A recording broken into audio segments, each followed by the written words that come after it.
The Generals of the Yang Family, Chapter 49.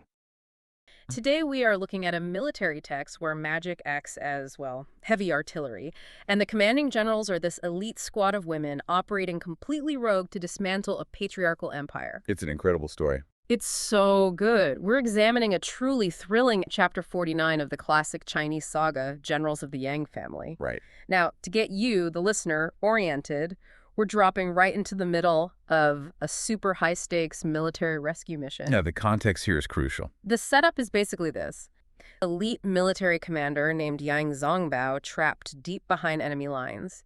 He is stuck in this seemingly impenetrable encirclement called the Jinshan Cage. And we should probably clarify what the Jinshan Cage actually is. Please do, because it sounds like a literal metal box. Right, yeah, because the text assumes a level of familiarity with ancient military geography. It's not a literal metal cage, nor is it, a magical force field or something. Okay. Jinshan translates to Golden Mountain, so this is a geographical choke point. The Western Fan Army has basically lured Yang Zongbao into a specific valley or mountainous depression. Oh. And then they've essentially just walled off the exits and fortified the high ground. It's a tactical starvation siege. So they don't even have to fight him. Exactly. They don't need to fight him directly. They just need to wait until his supplies run out and he starves. Man, okay, that makes perfect sense. So Zongbao is trapped in this valley, completely cut off. This elite cadre of female generals has organized their own military force to go get him. Yeah, it's a family rescue mission, but on a massive military scale. Right. These are the matriarchs, the wives, the sisters, and the daughters of the Yang family. And they have marched deep into Western Fan territory to save their relative. Which is a huge deal. Totally. But before we get into the actual clash, we really need to understand who they're fighting. So who exactly are the Western Fan? Well, in the context of this saga, historically, the Song dynasty, which ruled from the late 10th to the late 13th century, was constantly under pressure from these powerful northern and western nomadic and semi-nomadic empires. Like who? Like the Kitana Liao dynasty or the Tangut Western Xia. Got it. So when the text refers to the Western Fan, you should really picture a formidable, heavily militarized state. They have a massive army, incredibly strong cavalry, and a distinctly different cultural and magical paradigm than the Song forces. So they aren't just a ragtag group of barbarians? No, not at all. They're a peer-level military superpower. So let's unpack this opening engagement because it really sets the tone for everything that follows. The Song dynasty forces, led entirely by these Yang family women, arrive at the front lines. Right. And they're immediately met by the Western Fan Army. We get this incredibly cinematic one-on-one duel to start things off. I love this scene. It's so cool. One of the Yang women, Yang Nu, charges into combat against the Fan general, Bai Shengjiang, and she is dual-wielding swords. Which we need to pause on because that is a profound tactical statement. Really? Just the weapon choice? Yes. If you're a commanding general in the 11th century, or really any ancient battlefield, your primary weapon from horseback is almost always a polearm. Like a spear? A spear, a halberd, or maybe a guandao. You want reach, and you want to utilize the momentum of your horse. Bai Shengjiang is undoubtedly using a long weapon. So Cheng Yang-nu choosing dual swords, it's a very high-risk, high-reward fighting style. Wait, how does that even work practically? I mean, if I have two short swords and you have a 10-foot spear, don't you just poke me before I can even get close? Precisely. Yeah. Which is why it requires terrifying speed and agility to pull off. Right. To win with dual sword against a polearm, you have to deliberately enter the enemy's kill zone. Yikes. Yeah, you have to deflect the spear point, step inside their reach, and get uncomfortably close. Oh, Because once you're inside the guard of a polearm, the longer weapon becomes useless. It's just too unwieldy to block close-quarter strikes. because the blade is way past you at that point. Exactly. So by initiating the battle this way, Cheng Yang-nu is immediately establishing that the Song women aren't commanding from the safety of the rear, they are the vanguard, and they are fighting with this aggressive, almost hyper-violent intimacy. That is so intense, and it completely overwhelms him. After just a few clashes, Bai Shengjiang realizes he's severely outmatched. He panics. He does. His strength fails, he panics, and he turns his horse to flee. Now, seeing his comrade about to be cut down, another Fan general, Meng Jin, gets furious. Right, he's going to save his buddy. Yeah, he screams out that he'll capture her to avenge his brother-in-arms, and he charges in with heavy hammers to intercept Cheng Yang-nu. But he doesn't even make it to her. No, he doesn't. And this is where the narrative shifts from this romanticized chivalric dueling to just brutal clinical efficiency. It's so visceral. The text tells us that Mugaing, who is arguably the most famous and strategically brilliant of all the young women, is watching from the lines. She's just observing. Yeah. She sees Mengxian charging. She doesn't yell a warning. She doesn't, ride out to cross swords with him to defend her sister in arms. She simply draws her bow, takes aim, and shoots Mengxian straight through the heart. Boom. Done. Instantly drops dead from his horse. And the moment his body hits the dirt, Chan Yangnu catches up to the fleeing Bai Shengjiang and cuts him down with a single strike. Yeah. 2 commanding generals dead in a matter of seconds. It's a masterclass in economy of force. Yeah. But to really appreciate this, we have to talk about the physics of that bow shot. Oh, yeah, let's get into that. Because this isn't a modern hunting rifle with a telescopic sight. This is a traditional recurve or composite bow to punch an arrow straight through a commanding general's chest armor. Which would be pretty thick, right? Yeah. Very thick. It would likely be heavy lamellar armor made of thick leather or even iron plates. To penetrate that requires immense draw weight. We're talking easily over 100 pounds of pull. Wow. That requires tremendous upper body strength and back muscle. And she's doing it accurately from a distance while the target is moving on horseback. Exactly. It's an incredible physical feat. Yeah. But honestly, the physical feat is secondary to the psychological warfare happening here. How so? Think about the cognitive dissonance this causes for the Fan army. You're a soldier in this deeply patriarchal Western Fan empire. You've been told you are fighting the mighty Song dynasty, but the grand imperial armies never even showed up. Right. Instead, a group of women has ridden out to meet you. The underlying assumption among the rank-and-file soldiers would undoubtedly be that this is a joke. They think it's an easy victory. Right, they probably thought they'd wrap this up by lunch. Then, within 60 seconds of the battle starting, your vanguard general is fleeing in terror from a woman with short swords.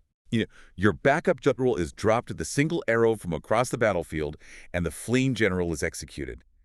The mental whiplash is staggering. It really is. The Fan army doesn't just lose this skirmish, they break mentally. The text states, half the troops are killed in the rout, and the rest just throw away their weapons and armor to flee. The third prince of the Fan army is absolutely astounded. Wait, I want to go back to the arrow for a second. She didn't even duel him. She just sniped him from across the field. Right. That's incredibly cold-blooded for a chivalric saga, isn't it? Usually generals politely announce their names and cross weapons for 50 rounds or whatever. It almost feels like a deliberate message that they aren't playing by the men's rules. It is entirely deliberate. That sniper shot strips away the ego of the battlefield. It reduces the enemy general from a proud, honorable warrior to a mere target. Wow. A mere target. Yeah. Mugaing establishes herself as a commander with supreme battlefield awareness. She isn't caught up in the bloodlust of the melee. She is observing the entire board, identifying the threat, and neutralizing it with maximum efficiency. He says, we are not here for glory or chivalry.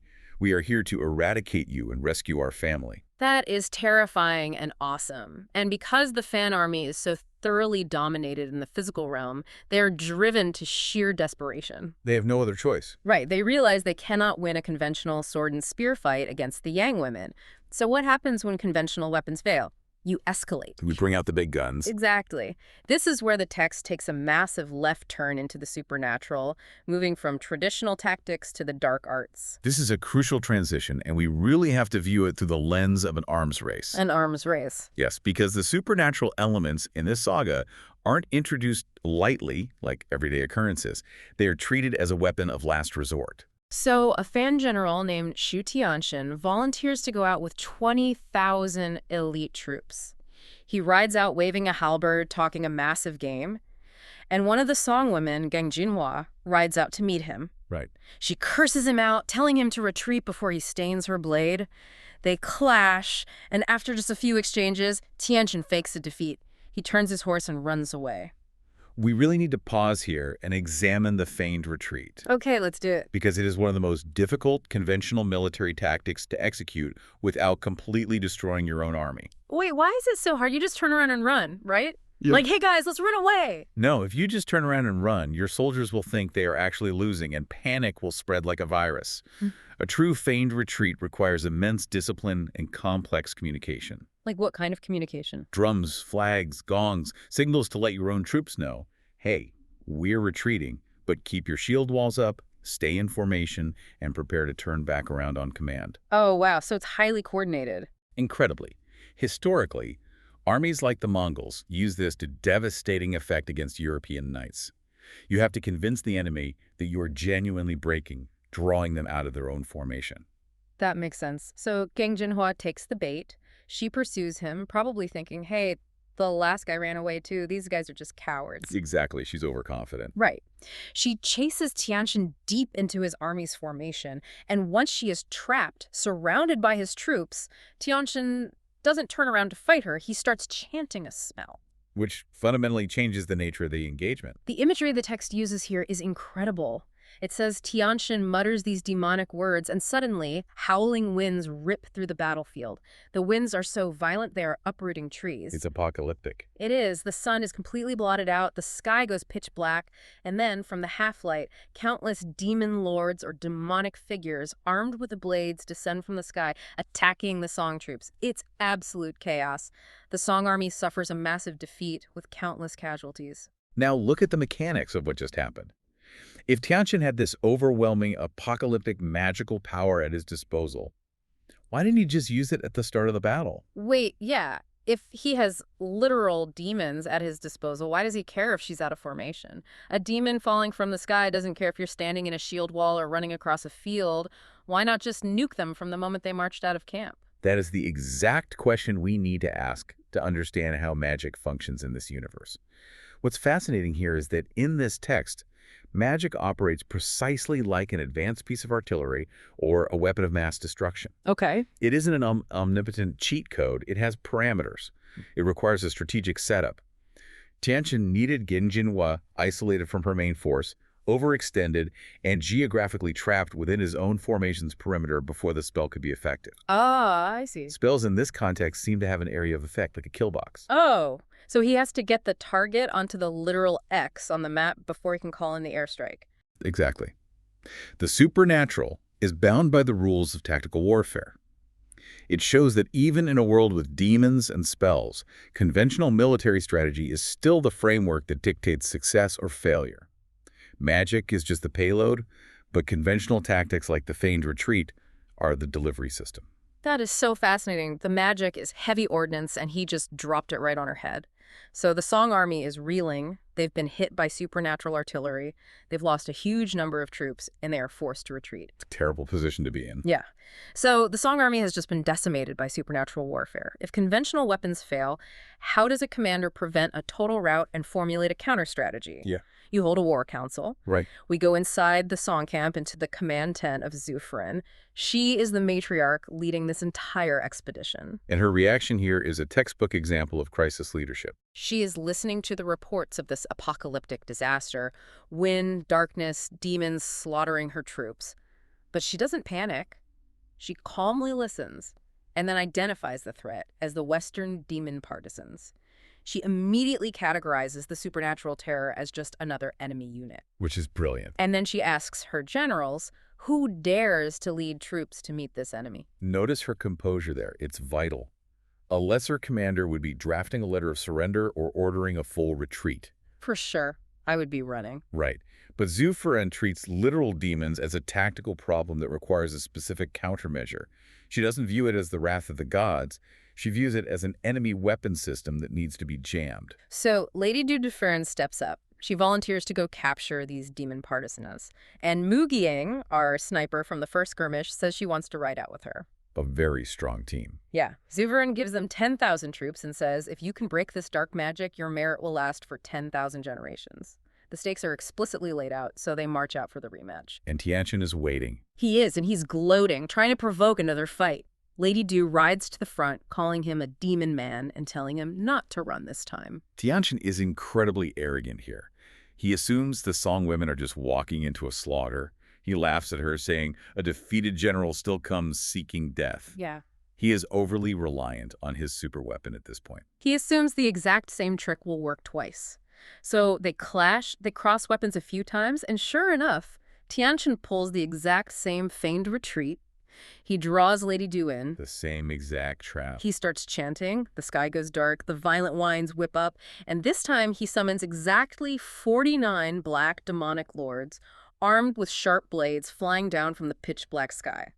The song troops around Lady Du predictably start panicking. I mean, they remember what happened yesterday. But Lady Du doesn't panic. And the way she counters this requires us to delve into the theological and philosophical background of Taoist magic versus what the text calls demonic magic. Right, because she doesn't just summon her own demons to fight his demons. She gets angry. She looks at this nightmare unfolding and yells, "Your evil magic is only good for scaring others. You dare to show off in front of me." Which is such a great line. It's amazing. And then she recites the secret spell of the Nine Hua Immortal. What exactly is happening here mechanically? What is this spell? So, in ancient Chinese philosophy, particularly within Taoist frameworks, you have the concepts of yin and yang. Okay, yeah, familiar with that. Right. So Tianshan's magic, the dark wind, the blotting out of the sun, the demons, is heavily aligned with extreme chaotic yin energy. It obscures, it disrupts the natural order, and it relies on terror. Okay. Lady Du, by invoking the Nine Hua Immortal spell, is calling upon divine, orthodox Taoist magic. This is pure, orderly yang energy. It is associated with light, fire, and the restoration of the natural cosmic balance. Oh. Let me see if I can translate this into a modern metaphor. Is it like active noise-canceling headphones? No, that's interesting. Yeah. How so? Well, the headphone mic picks up the chaotic sound wave of an airplane engine that's the dark wind magic, right? Okay. And instead of just building a thicker wall to block it, the headphone emits a precise counterfrequency. It plays a sound wave that is the exact mathematical inverse of the engine noise, and when the two waves collide, they completely flatten each other out, returning you to pure silence. That is a phenomenal analogy. Yes, exactly. Lady Du isn't just shielding her troops. She is emitting a counterfrequency of divine order to instantly flatten the chaotic wave of demonic magic. The text describes the result vividly. Yeah. Within a short moment, thunder cracks like the heavens are splitting open. Yeah. The entire space fills with massive fireballs dropping from the sky. These fireballs strike the 49 demons, incinerating them instantly. The noise is canceled. Totally canceled. The dark clouds are literally burned away, and the bright natural daylight is restored. The Song troops see the sky clear, their courage surges back, and they charge forward like a tidal wave. Because Tianshan's noise has been completely flattened, the environment has been returned to a neutral baseline. And without his magical advantage, his entire strategy collapses. He has no conventional backup plan. Which sets up one of the most satisfying ironic moments in the text. Tianshan realizes his magic is gone, he's panicking, he's looking for an escape route, about to turn his horse, but Mu Ying is there. Of course she is. And after all this cosmic, sky-shattering, elemental combat, she doesn't use a spell to finish him. She throws a physical flying knife that strikes him right in the neck. Brutal. He drops dead in the middle of his own formation. The fan troops are subsequently massacred. It is the perfect punctuation mark to the scene. Once the magic is canceled out, the battlefield snaps violently back to physical reality. And in the physical realm of pure martial skill, Mu Ying's lethal precision is unmatched. It grounds the fantasy so perfectly. I mean, you can have all the wind demons you want, but at the end of the day, a sharp piece of steel to the jugular is going to end the conversation. Yeah, physics always wins eventually. So true. And with Tianshan dead, the fan army is entirely out of supernatural tricks. The magical arms race has resulted in a decisive victory for the Song women. So what is a massive army to do when their superweapons are neutralized? They have to rely on brute force. Right. Back to basics. The fan commanders decide to throw all their remaining forces, 5 entire camps, into one massive, all-out conventional assault to crush the Song women under sheer numbers. Which brings us to the strategic pinnacle of the chapter. Because to defeat an army that vastly outnumbers you, you cannot just fight harder. You have to fight exponentially smarter. Right. This is where Xiao Fern elevates from a calm crisis manager to a grand strategic mastermind. I want to walk through how she handles this, because she calls a war council and lays out a brilliantly complicated battle plan. It's not a simple flanking maneuver. It's a multi-stage, synchronized operation. Let's break down the mechanics of her strategy, piece by piece. Sounds good. The first thing she does is address the core objective, the rescue of Yang Zongbao. Before any troops march against the Fan army, Zhu Furen sends a commander named Liu Qing to sneak into the Jinshan cage. Wait, how does he just sneak into a besieged valley surrounded by an army? That sounds impossible. The text implies a covert infiltration, likely moving at night, utilizing the rugged terrain of the mountains that form the cage. The Fan army is focused outward, preparing for the massive assault. Oh, so they're looking the wrong way. Right, so Liu Qing bypasses the main siege lines to reach Zongbao with a critical message. When the battle starts, Zongbao needs to break out from the inside. Wow. This is a crucial strategic shift. Zhu Furen is transforming the rescue target from a passive victim waiting for salvation into an active participant in a massive pincer movement. That's brilliant. She's weaponizing the very people the enemy thought were neutralized. Okay, so the inside man is in place. Next, she needs to control where the battle happens. Yes, she needs to dictate the terrain. So she gives a general named Huang Qingnu 10,000 infantry troops. Her orders are to march out, engage the massive Fan army head-on, and then execute a feigned retreat, drawing the enemy all the way back to the walls of Shangsu City. We discussed the difficulty of the feigned retreat earlier, but notice her troop selection here. She specifically chooses infantry for the bait, not cavalry. Yeah, I was wondering about that. Why infantry? Wouldn't cavalry be better so they can run away faster if things go wrong? That's exactly why she didn't use cavalry. Love you. If cavalry runs away, the enemy might suspect a trap because cavalry is highly mobile, they can turn around quickly. But infantry moving on foot. Oh, it looks real. Exactly. If they break and run, it looks like a genuine, desperate panic. It is much more convincing bait to a pursuing cavalry force. It plays on the enemy's predatory instincts. They see slow-moving foot soldiers retreating, and bloodlust just takes over. Man, that's clever. Okay, so the bait is set, but drawing them to the city walls is only half the trap. While the enemy is chasing the infantry, Zhu Furen places Dong Yuwei and Zhu Longxiu in command of 5,000 cavalry. Right, the hidden force. They are ordered to hide completely out of sight outside the city walls. They are not to move, not to make a sound, until they hear a specific signal cannon fire from the city walls. This is a classic tactic, the hammer and the anvil. The city walls are the anvil, and the hidden cavalry will be the hammer. But she doesn't stop there. This is where it goes from a standard ambush to a masterclass in logistics destruction. Oh, this part is devastating. While the main Fan army is being lured toward the city, she gives Ma Sang 5,000 light cavalry equipped with fire-starting gear. Their mission is a covert sabotage run. They are to swing wide around the battlefield, completely bypass the fighting, and burn the enemy's now unguarded base camps to the ground. I mean, this is perhaps the most devastating part of the plan. You destroy their logistics, their food supplies, their tents, and their fallback positions while they are fully engaged on the front line. Because they left the camp empty to chase the bait. Right. You rob them of their physical sustenance and their psychological safety net simultaneously. It's brilliant. And finally, she keeps Lady Du in reserve with the rear army, acting as the magical and tactical safety net just in case the Fan army tries to pull another demonic rabbit out of a hat. If we look at this from a military history perspective, Zhu Furen is synthesizing infantry tactics, heavy cavalry shock tactics, light cavalry harassment, psychological manipulation, siege mechanics, and supernatural defense into a single, cohesive, time-sensitive operation. Which is insane to think about. Think about your own job for a second. Think about how hard it is to get 5 people to join a Zoom call at the exact same time. Oh, it's impossible. Now imagine coordinating a multi-stage ambush, a covert infiltration, a sabotage mission, and a coordinated breakout without modern radios, without GPS, and without drones. If the inside man attacks too early, he's slaughtered. Right. If the bait retreats too fast, the enemy doesn't follow. If the hitting cavalry charges before the signal cannon, the trap fails. Everything hinges on perfect timing and absolute trust in the commander's vision. It requires immense discipline. The troops have to trust that the signal cannon will fire precisely when it is supposed to. It is a symphony of violence, and Zhu Furen is conducting it flawlessly. So the morning comes, the drums sound, and it is time to execute. The Song army moves out. Huang Qiongnu, our bait, rides to the front. The Fan commander, a man named Yin Qi, comes out to meet her. And this guy represents the absolute raw, brute force of the Fan military. He's wielding a massive battle axe, screaming that he is going to wipe the Song women off the map. Yin Qi is the perfect mark for this trap. He is arrogant, aggressive, and highly confident in his massive numerical superiority.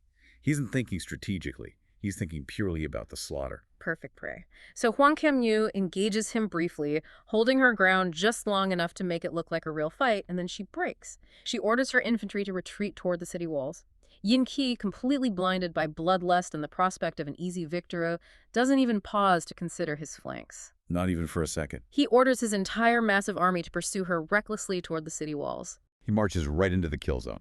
The moment the Fan army is fully committed and in range of the walls, the trap snaps shut. The signal cannons boom. Instantly, Dong Yui and Zhu Langxiu's hidden cavalry units erupt from their hiding spots on both sides. 10,000 crossbows fire simultaneously into the Fan ranks from the walls and the flanks. It's a massacre. The Fan army is caught in a devastating crossfire. They're being crushed from three sides. The psychological whiplash here is fatal. Yin Qi goes from believing he is seconds away from total victory to realizing his army is being utterly annihilated. The panic is absolute. And while this massacre is happening at the walls, Ma Sang is executing the sabotage mission flawlessly. She has sneaked her light cavalry around to the rear of the Fan encampment, and the text notes a critical environmental detail here. A sudden east wind kicks up. Very lucky wind. Very lucky. She sets the fires, and the wind immediately fans the flames, turning the massive Fan camps into a towering inferno. The sky fills with thick black smoke. The third prince of the Fan army, who is holding the rear, sees his entire base camp burning, completely loses his nerve, abandons his troops, and flees for his life. Notice how the author handles the elements here, though. This isn't magical wind. This is environmental opportunism. Oh, right. It's just normal wind. Yeah, Ma Sang recognizes the shift in the weather and exploits it. She uses the natural wind to turn a tactical strike into a catastrophic, unstoppable blaze. The Fan army is dissolving. But Yin Qi, the guy with the massive axe, realizes he is trapped. His camp is burning, his troops are dying, and he is out of options. Driven completely mad by desperation, he reaches into his robes and pulls out a magical artifact called the Beast Tablet. Once again, we see the supernatural deployed only when conventional physical dominance has failed. He strikes the tablet. A deafening explosion rocks the battlefield. A thick, suffocating black mist rolls over the ground, and pouring out of this mist is a literal horde of wild beasts. Literal beasts. Wolves, tigers, and leopards. They charge straight into the Song lines, ripping and tearing at the soldiers. The Song troops are terrified. The formation starts to buckle. This is a fascinating escalation. What do these beasts represent? In the context of a highly structured, organized battle plan, a horde of wild animals represents pure, unadulterated chaos. Right, you can't reason with a tiger. Exactly. Yin Qi cannot win militarily, so he is trying to introduce enough random chaos to break the Song army's discipline and create an opening for his escape. So it tests the resilience of Zhu Furen's plan. Can the safety net hold? It holds perfectly. Lady Du, who has been waiting patiently in the rear guard precisely for this kind of supernatural nonsense, sees the beast. She steps up. She immediately recites her true words. Fire rains down from the sky.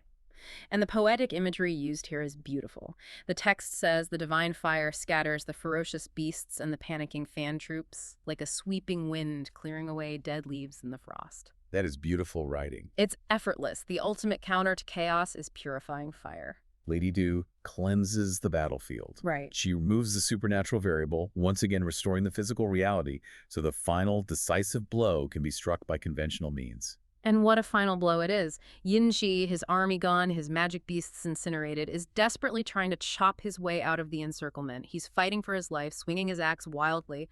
But from the chaos, another Yang woman, Yang Qiju, has quietly drawn her bow.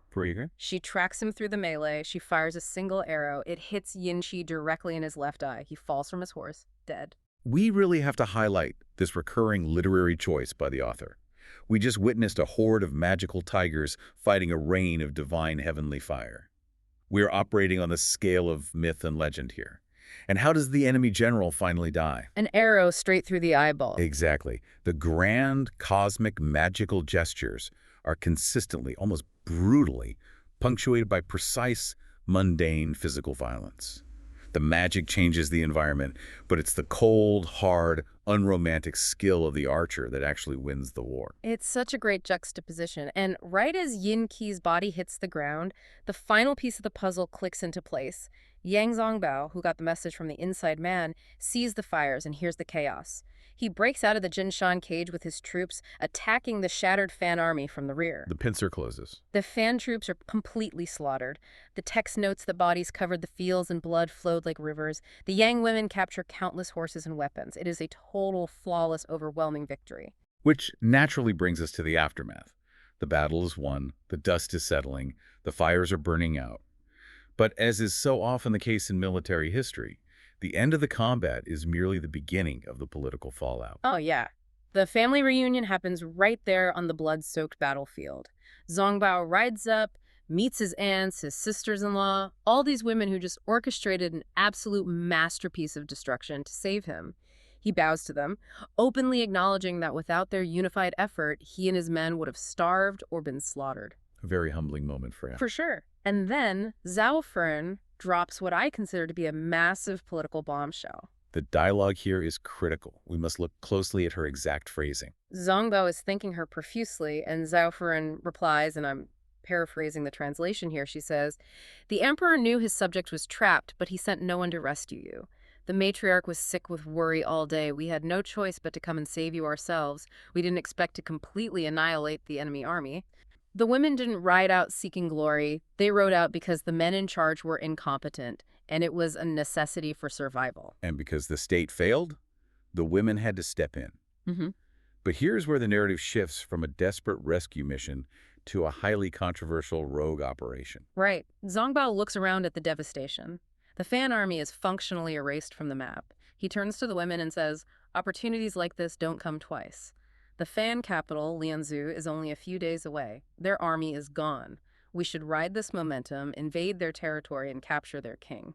We must remember they were absolutely not ordered to do this. They have zero imperial mandate to invade a sovereign nation. Zongbao knows this, so he asks Zhu Furen for permission. And her response is staggering. She says, "A general in the field can ignore imperial orders.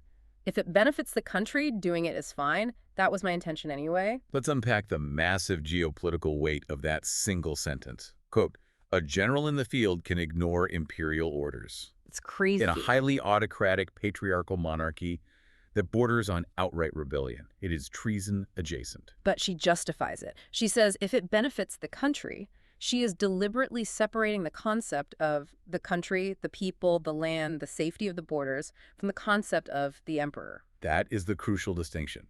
She is implying that the emperor's orders, or his cowardice and lack of orders, are no longer aligned with the best interests of the nation. Therefore, she, as a highly competent, victorious commander on the ground, has the moral and strategic authority to bypass the throne entirely. They are operating as a completely rogue, autonomous military force. They are making grand strategic decisions, launching foreign invasions, and redrawing geopolitical maps without the emperor's consent. It's unprecedented. It's a breathtaking assertion of female power and military independence in a society that traditionally allowed women neither of those things. And this rogue assertion of power sets up a brilliant thematic dynamic for the final act of this chapter. We shift perspectives to see the consequences of this march. Right. What is happening on the other side of this impending invasion? The Song army, riding high on this massive victory, marches straight to the Fan capital of Lianzhou and surrounds it 3 layers deep. The text notes that the siege is so tight not a single drop of water could leak out. A total blockade. Now, we go inside the city walls, into the throne room of the Fan king, Li Mu. He is having a catastrophic realization. The messengers have just arrived to tell him that his entire massive army has been wiped off the face of the earth by the Yang women. His greatest generals are dead, and he is deeply, deeply regretting that he didn't listen to his chancellor, a man named Qi, who presumably advised him against starting this foolish war in the first place. The atmosphere inside the Fan court is one of total, paralyzing panic. The king looks around at his surviving male ministers and generals, asking for a plan to break the siege. Chancellor Qi steps forward and basically says, "Our greatest, most ferocious generals are dead. Who among us dares to fight these women now?" And what's the response? There is complete silence. The patriarchal leadership of the Fan kingdom is utterly paralyzed by fear and incompetence. They have nothing left. The men have failed. And then we get this incredible twist.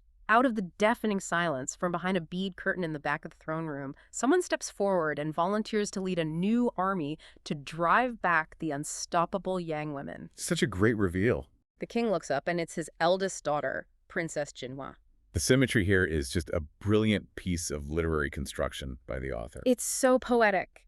She tells her terrified, incompetent father, "I have studied martial arts since I was a child. Do not diminish your own spirit. If I fight them, I have the strategy to break them."